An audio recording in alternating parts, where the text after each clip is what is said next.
Berdasarkan ruang lingkupnya, dunia farmasi memiliki cakupan yang sangat luas.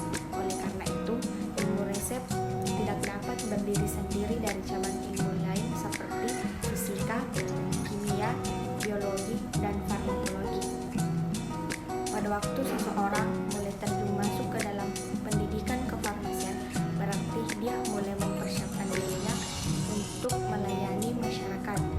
Dalam hal yang pertama, memenuhi kebutuhan obat-obatan yang aman dan bermutu. Kedua, pengaturan dan pengawasan distribusi obat-obatan yang beredar di masyarakat. Yang ketiga, meningkatkan peranan dalam bidang penyelidikan dan pengembangan obat-obatan. Obat adalah suatu bahan atau bahan-bahan yang dimaksudkan untuk dipergunakan dalam menetapkan diagnosa, mencegah, mengurangi, menghilangkan, menyembuhkan penyakit atau gejala penyakit, luka atau kelainan badania dan rohania pada manusia atau hewan. Adapun macam-macam obat yaitu pulvis atau serbuk, pulveras, tablet, pil, kapsul, kaplet, kapsul tablet, salep, dan lain-lain sebagainya. Di sini saya akan membahas tentang kapsul dan pulvis. Yang pertama, saya akan membahas tentang kapsul. Kapsul adalah sajian padat yang terdiri dari obat dalam cangkang keras atau lunak yang dapat larut. Cangkang umumnya terbuat dari gelatin, tetapi dapat juga terbuat dari pati atau bahan lain yang sesuai. Perbedaan kapsul. Keuntungan bentuk sedan kapsul: yang pertama, bentuk menarik dan praktis.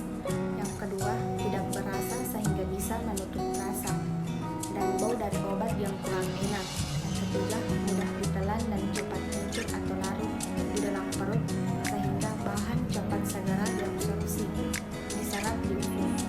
Kerugian bentuk sedan kapsul: yang pertama, tidak bisa untuk zat-zat mudah menguap sebab pori-pori cangkang tidak menahan penguapan.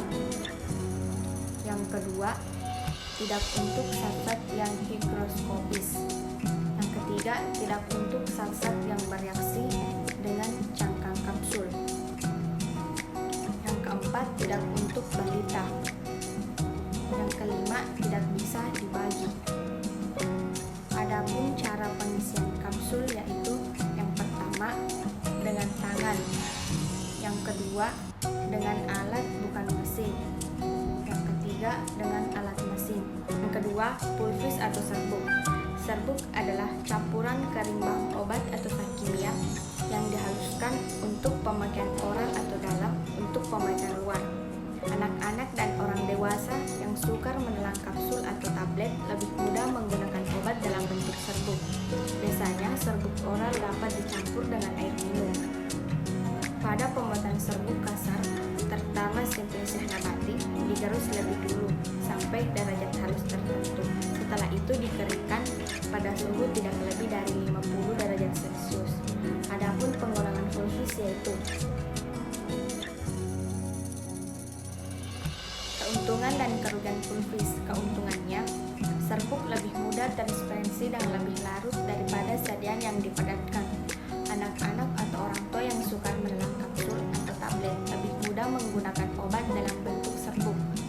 Masalah stabilitas yang sering dihadapi dalam cair tidak ditemukan dalam sajian serbuk. Orang yang tidak stabil dalam suspensi atau larutan air dapat dibuat dalam bentuk serbuk. Obat yang terlalu besar volumenya untuk dibuat tablet atau kapsul dapat dibuat dalam bentuk serbuk. Dokter lebih leluasa dalam memilih dosis yang sesuai dengan keadaan penderita. Adapun kerugian dari bentuk sedan pulvis: yang pertama, tidak tertutupnya rasa dan bau yang tidak enak. Yang kedua, pada penyimpanan kadang terjadi lembab atau asam. Adapun syarat-syarat serbuk: yang pertama, kering. Yang kedua, halus. Yang ketiga, homogen. Yang keempat, memenuhi uji keragaman bobot atau seragam dalam bobot. Kandungan seragam dalam zat yang terkandung yang berlaku untuk serbuk terbagi atau pulveras yang mengandung